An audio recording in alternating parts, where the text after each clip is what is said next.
Oke coy, jumpa lagi dengan Backend Magang. Stay humble dan tetap semangat untuk terus belajar layaknya anak magang. Dan seperti biasa ya, saya ucapin terima kasih terlebih dahulu buat semua teman-teman yang udah support Backend Magang sejauh ini dengan subscribe, like, dan share.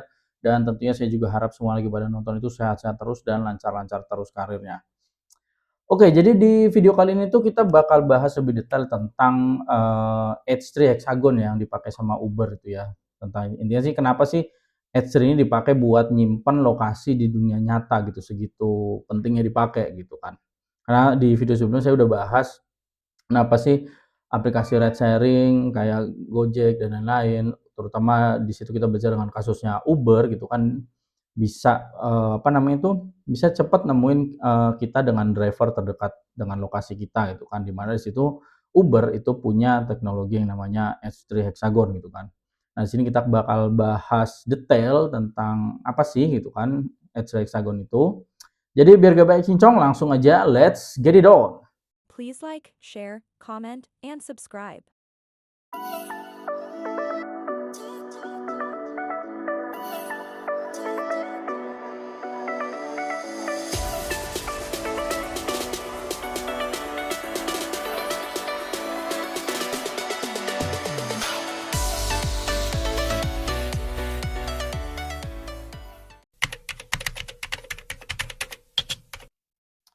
Nah, yang pertama itu, apa sih itu hexagon itu ya? Jadi kalau penjelasan simpelnya, H3 ini adalah sistem pembagian permukaan bumi menjadi, grid berbentuk heksagon ya, segi 6 gitu. Itu, teknologi ini itu atau sistem ini, apapun lah terserah, intinya ini dibuat sama Uber gitu kan.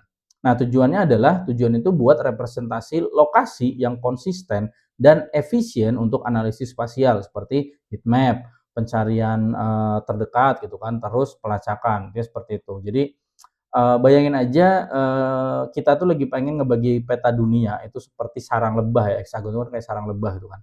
Nah, setiap sel sarang lebah dalam satu area di bumi ini itu jadi itu alih-alih nyimpen apa namanya, koordinat kayak latitude sama longitude gitu kan, secara langsung, tapi kita tuh simpen dia ke dalam sarang lebahnya dulu gitu. Dia dimasuk di sarang lebah mana dia masuk, intinya seperti itu.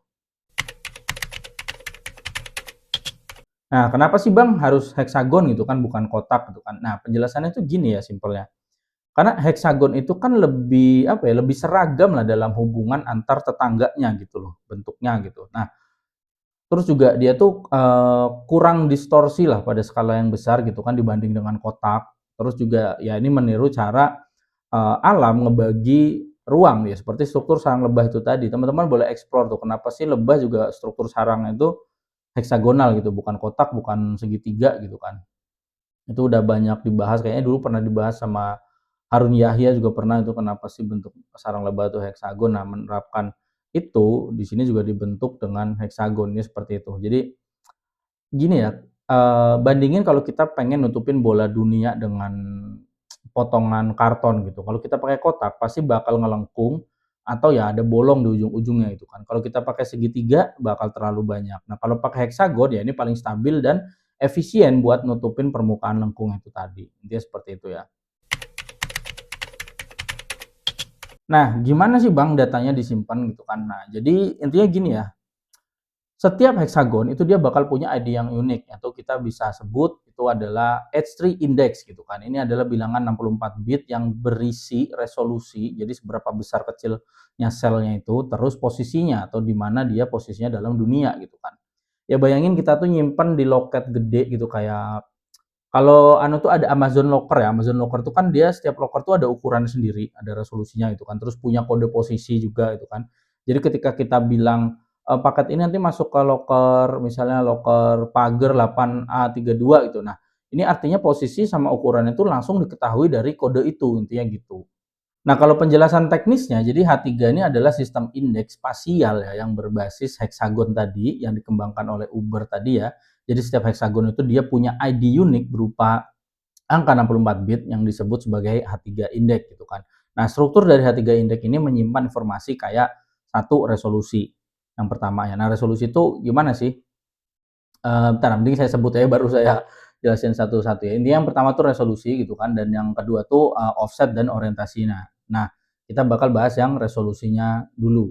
Nah, resolusi itu gimana? Jadi resolusi itu adalah ya ukuran dari si heksagonnya itu sendiri. Jadi semakin tinggi resolusinya berarti semakin kecil juga selnya gitu kan, seperti kayak zoom in di peta seperti itu. Nah, jadi kalau penjelasannya secara konsep intinya resolusi di H3 ini dia tuh apa ya? Menentukan ukuran dari setiap sel heksagonnya gitu. Jadi H3 tuh punya resolusi dari 0 sampai 15 ya, seingat saya. Nah, resolusi 0 tuh kayak hanya 122 heksagon besar gitu kan yang nutupin seluruh bumi. Terus ada resolusi 1 jadi kayak setiap heksagon tadi tuh dibagi jadi 7 yang lebih kecil lagi gitu kan. Terus resolusi 2 ya dibagi lagi jadi lebih kecil lagi, seterusnya sampai resolusi 15 gitu kan. Jadi yang paling kecil ini yang paling cocok buat keperluan presisi tinggi, misalnya kayak kita pelacakan GPS, ini seperti itu. Ya, jadi semakin tinggi resolusi berarti semakin kecil ukuran heksagon, kayak kita zoom in di Google Map kayak gitu loh. Ya kalau kita apa namanya, zoom in di Google Map itu kan setiap level zoom tuh resolusi gitu loh. Jadi resolusi rendah ya kelihatan pulau yang gede gitu kan, tapi kalau resolusi tinggi ya bahkan kelihatan rumah kita ya seperti itu. Nah, kalau gimana sih resolusi itu disimpan gitu kan? Jadi H3 atau H3 tadi itu menyimpan resolusi sebagai bagian dari H3 index ya, H3 index tadi saya sebutin ya. Jadi misalnya angka 64 bit gitu. Ya kayak 8A, 2A 1072B, 59 FFF lah misalnya kayak gitu. Nah, bit-bit tertentu dalam angka itu dia tuh nyimpen angka resolusinya seperti itu ya. Jadi sifatnya itu sifat sisanya itu nyimpen apa namanya, nyimpen posisi. Jadi latitude, longitude gitu kan, terus phase dari icosahedron, terus orientasi gitu kan dan lain-lain lah. Nah, jadi intinya tuh kita nggak perlu nyimpen resolusi terpisah di database. Jadi karena udah tersimpan dalam si H3 indeksnya itu sendiri gitu kan. Jadi kayak misalnya kita anu ya, ya kalau kita misalnya lagi nge-query gitu, nge-query atau kita statistik apa ya, berdasarkan resolusi ya kita bisa ekstrak nilai resolusi dari indeksnya seperti itu. Terus apa namanya itu phase dan posisinya itu kan itu juga mengindikasikan posisi relatif gitu ya, posisi relatif heksagon maksud saya terhadap icosahedron yang ngebungkus bumi. Nah, icosahedron itu apa sih, Bang? Icosahedron itu simpelnya tuh bentuk geometri tiga dimensi yang dia tuh terdiri dari 20 bidang segitiga sama sisi itu kan, terus 12 titik sudut vertis, terus 30 sisinya itu ada edge-nya kan, 30 edge-nya itu. Karena bentuknya itu mirip seperti bola yang dilapisin segitiga dan sering dipakai dalam grafik 3D pemetaan dunia gitu loh. Nah, kenapa sih si icosahedron itu digunakan apa namanya dalam H3 gitu kan? Karena si H3 ini menggunakan si icosahedron itu buat ngelapisin permukaan bumi itu tadi tuh, karena bumi bentuknya bulat itu kan, tapi sulit ngebagi pola-pola jadi potongan yang rata dan simetris itu kan. Nah, icosahedron ini lebih merata daripada kotak atau grid biasa gitu saat dipetakan ke permukaan bumi ini seperti itu. Nah, heksagon ini bakal lebih mudah disusun rata di atas permukaan si icosahedron tadi yang diproyeksikan seperti itu. Jadi gampangan itu kayak dunia ini dipetakan ke 20 segitiga besar atau si icosahedron tadi. Nah, baru nanti dari setiap segitiga itu diisi dengan heksagon-heksagon kecil gitu. Jadi seperti itu ya. Nah, lanjut di poin yang kedua, kalau tadi resolusi, kita lanjut ke offset dan orientasi tadi yang udah saya sebutin. Jadi intinya di sini nih ngeberi apa ya, koordinat spesifik dalam grid lokalnya gitu. Jadi satu angka 64 bit itu nyimpen semua informasi spasial yang kita butuhin. Itu tadi yang saya udah kasih contoh sedikit ya, pokoknya analoginya kayak Amazon Locker gitu. Jadi kita ngirim paket ke Amazon Locker gitu kan. Nah, setiap locker tuh punya ukuran tentu. Ya kayak si resolusi di A3 ini tadi, H3 itu tadi gitu kan. Nah, setiap locker itu punya kode unik ya. Misal tadi 8A32 gitu kan. Nah, ini kayak H3 index itu tadi. Jadi kalau kita bilang paket ini masuk di locker 8A32 ya gitu kan. Nah, nanti kurir itu langsung tahu, oh ukurannya locker itu segini gedenya, besar atau kecil gitu kan. Terus lokasinya di mana, yaitu koordinat fisik si lokernya gitu loh. Jadi tanpa dia harus ngelihat peta atau ukuran, cukup baca ID aja, ini seperti itu. Nah, apa sih yang disimpan itu ya biasanya disimpan dalam aplikasi nyata yang berbasis H3 Index itu tadi ya, tentunya H3 Index-nya gitu kan, terus data geospasial, data geospasial lainnya itu kan, terus ya timestamp dan lain-lain lah, seperti itu. Nah, gimana sih Bang konversi lokasi ke H3 Index? Ini sebenarnya cukup simpel ya. Jadi kita input koordinat ya kayak longitude latitude tadi itu ya. Lalu nanti ya ada package-nya gitu. Nanti misalnya indeks gitu kan, bla bla bla, masukin longitude latitude-nya gitu kan. Itu output-nya itu bakal ya ID unik. Jadi kayak kita input titik di Google Maps, sistem kasih kita tuh alamat rumah berdasarkan zona heksagon gitu, bukan alamat jalan. Intinya seperti itu. Nah, terus di dalam H3 itu juga ada yang namanya konsep neighbor atau tetangga sama ring gitu ya. Jadi si H3 ini dia bisa tahu siapa tetangganya. Jadi misalnya kita masukin indeks 1 gitu. Nah, indeks 1 ini bakal menghasilkan 6 sel tetangganya langsung. Kan ini anu ya dalam heksagon tadi. Nah, setiap satu titiknya itu dia bisa langsung tahu 6 titik lainnya gitu. Jadi kalau kita di satu titik sarang lebah lah misalnya gitu kan, nah kita bisa langsung tahu kiri, kanan, atas, bawah, dan diagonalnya siapa gitu loh. Jadi ini efisien banget buat cari kayak ya misalnya tempat gitu atau ya itu tadi nyari driver terdekat di sekitar kita seperti itu. Nah, kegunaan di dunia nyatanya gimana nih Bang, real use case-nya gitu kan? Ya intinya, ya kayak itu tadi saya udah sebut ya dari Uber sendiri tuh kan. Jadi Uber tuh buat nyimpen posisi, driver-nya gitu kan sama penumpangnya, jadi nanti matching-nya bakal lebih cepat seperti itu loh. Terus buat heat map juga, jadi bikin peta kepadatan orang. Terus, geofencing gitu kan, jadi deteksi orang tuh di zona waktu tertentu seperti itu. Nah, terus ketika kita, mau fetching area gitu kan ya, siapa nih yang ada di sekitar kita gitu, sekitar misalnya berapa kilo dari kita, nah seperti itu. Jadi misalnya kita apa ya, itu tadi misalnya kita nyari driver gitu kan ya, daripada kita cek semua titik GPS, satu per satu gitu kan, ya kita tinggal ibaratnya nge-fetching data, apakah ada user di zona A3-nya saya gitu. Nah, itu bakal lebih cepat, lebih hemat, dan lebih efisien tentunya. Nah, implementasi sederhananya kalau di Golang ya, itu udah ada paketnya sendiri sih. Jadi dari GitHub, ya, GitHub Uber H3 Go gitu, itu ada. Jadi ibarat kita nanti apa namanya, nganu inputin longitude latitude gitu kan, dia itu langsung ngasih resolusi berapa gitu loh. Nanti saya taruh di apa ya, gambar lah contohnya ya, ya seperti itu. Dan apa ya, intinya di sini kalau kita rangkum ya, grid heksagon tadi yaitu kayak yang sarang lebah nutupin peta dunia, terus ada resolusi jadi itu level zoom seperti di Google Map gitu kan, terus H3 index-nya itu sendiri, jadi ini ada alamat dan lain-lain sama ukuran si heksagonal itu sendiri. Terus ada neighbor atau tetangga, jadi itu yang titik-titik di sekitar kita tuh, terus heat map juga. Jadi ini nih jumlah kepadatan di setiap anunya, di setiap heksagonnya, dia seperti itu.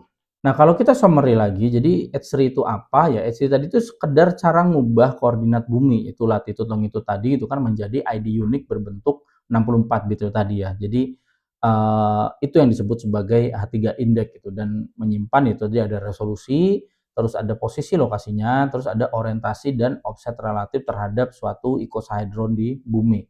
Nah, apakah si H3 itu sendiri adalah kumpulan data? Secara langsung tuh enggak gitulah. Jadi H3 itu cuma representasi data spasial dalam bentuk ya kode tadi, dalam bentuk si H3 index. Tapi ya kita bisa nyimpen banyak H3 index dalam database kita gitu. Seperti kita nyimpen kode pos lah misalnya kayak gitu. Jadi si Uber itu memakai H3 index ini untuk nyimpen dan ngelola data lokasi di sistem mereka, bukan nyimpen seluruh peta gitu. Jadi si Uber itu make H3 index itu tepatnya buat ya mewakili lokasi si user, si driver, dan ya event lain di sistem mereka. Ya seperti itu ya. Dan dia tuh ngelompokin data spasial dengan efisien. Misalnya tadi jumlah order per wilayah gitu. Terus juga bisa ngejawab query cepat. Misalnya berapa driver yang aktif dalam radius sekian kilometer itu kan, area mana yang permintaannya tinggi. Kira-kira seperti itu. Jadi intinya sih Uber tuh nggak nyimpan seluruh isi peta dengan tiga tuh, yang mereka simpan tuh cuma informasi bisnis atau logistik yang berbasis di lokasi gitu. Dan ya kemudian apa ya, contoh kasus pemanfaatannya itu ya sama si Uber ya jelas ya buat dynamic pricing gitu kan atau search gitu kan. Jadi menghitung supply demand per H3 cell itu tadi. Jadi sel-sel heksagonnya itu tadi dihitung itu untuk dynamic pricing gitu kan. Terus ya tentunya tadi saya udah sebut juga heat map. Jadi buat user ataupun driver yang aktif. Terus ya terakhir pasti route matching gitu. Jadi pencocokan trip yang dekat. Intinya seperti itu. Ya singkatnya sih Uber nih nggak nyimpen peta dalam bentuk H3 ya, mereka tuh cuma nyimpen data spasial yaitu lokasi, event, status, terus mengencode-nya dengan H3 index supaya bisa cepat dicari, mudah dikelompokkan dan tentunya ya lebih efisien ketika mau fetching data atau nge-query, dia seperti itu ya.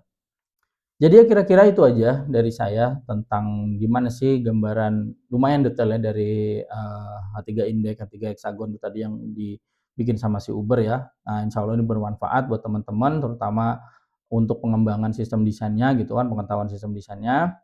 Jadi, support terus backend magang dengan subscribe, like, dan share supaya backend magang itu semakin semangat buat ngeluangin waktunya buat bikin video-video seperti ini dan tentunya jangan lupa, share-nya gitu loh karena siapa tahu nih ada teman-temannya gitu kan atau ada ya siapa gitu yang mungkin teman-teman kenal yang nggak sengaja ngelihat share teman-teman yang dia tuh lagi belajar sesuatu atau lagi mengalami kendala tertentu yang insya Allah bisa kebantu dari video-video saya. Oke, jadi gitu aja dari saya. Sekian, salam backend magang.